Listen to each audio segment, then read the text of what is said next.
Doon po sa pag-a-apply ng Witness Protection Program, wala kang kailangang isole. Para mag-qualify. Kasi nag-a-apply ka pa lang. Yes po.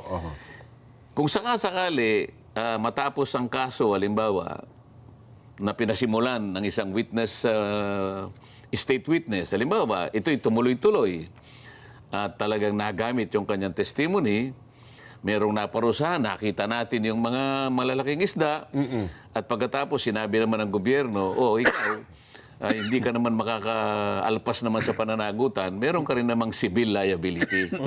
Nakwenta namin na meron kang pananagutan kasi yung imanggang project mo, kulang-kulang, dinetermine namin, kinuwenta namin, ito yung isosoli mo sa gobyerno. Doon pa lang siya magsosoli.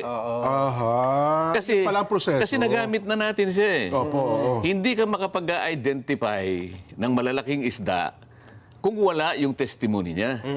Walang gusto eh. So, hindi pala Ang katapat nun, yung hindi mo lang siya demandang kriminal. Hindi na siya kasama doon sa pagkakakulong. Pero yung pagsusole, andun pa rin. Nandun pa rin yun. Kaya nga sinabi ko, later on, pag nag-establish na meron kang pagkukulang talaga, nung masuri, maring wala kang ghost project, ngunit yung 10 naman na ginawa mo, dispalinghado, babayaran mo ang gobyerno. Yun pala ang proseso.